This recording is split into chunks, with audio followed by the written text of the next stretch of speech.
Okay, now we're going to do test tube number 11. That has iron 3 chloride, which is a yellowish solution. If you gave your baby vitamin drops and they were kind of yellow, that was the iron in them. And then in the other test tube, we have ammonium hydroxide. Let's see what happens.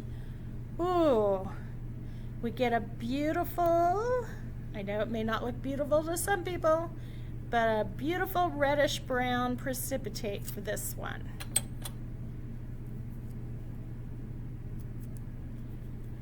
Iron 3 chloride.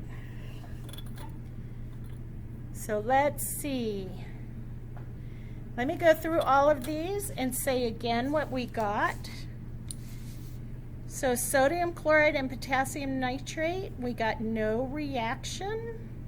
Sodium chloride and silver nitrate, we got a white precipitate. Sodium carbonate and hydrochloric acid gives us bubbles, so we produce a gas of some sort. And if you look carefully in the lab handout, you'll figure out what gas you made. Hydrochloric acid and sodium hydroxide gave us warmth. Barium chloride and sulfuric acid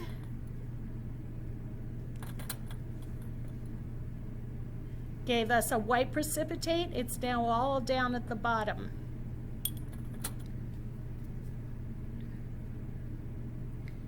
Ammonia hydroxide and sulfuric acid gave us a very hot test tube.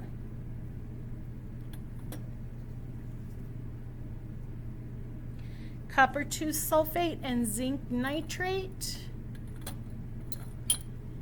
did absolutely nothing. Sodium carbonate and calcium chloride gave us cloudiness. So I would say that there's a little bit of precipitate in there. It's not as strong as some of our other ones, but it's definitely there. And it looks whitish. So copper sulfate and ammonium chloride did nothing.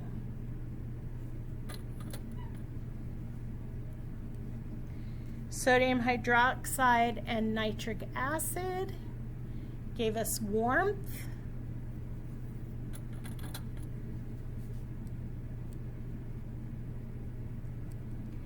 And iron 3 chloride and ammonium hydroxide gives us a reddish brown precipitate.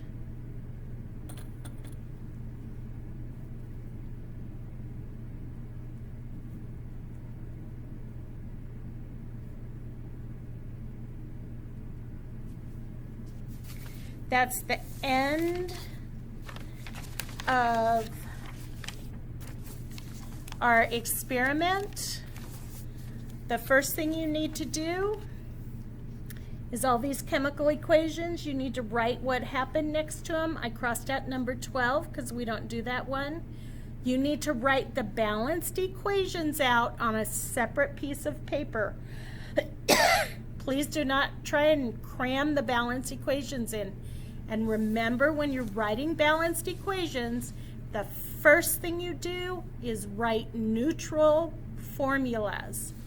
Then you write the balanced equation. And there's at least 2 in here that are going to go further than just a double displacement. And they're both talked about in the lab handout. So you should be able to find them.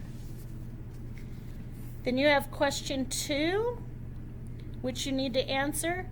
And then for question 3, you need to get your solubility table out and decide what happens, how these recombine as double displacement reactions. Remember that the cations switch places, And you need to write the phases for each one. And if everything comes out aqueous, you write no reaction at the end. If something comes out solid, then make sure to label that one. And then if it makes water, if it's an acid-base reaction and makes water, it will also make heat. So that's what you need to do for the rest of this experiment. I hope you enjoyed this. Yay!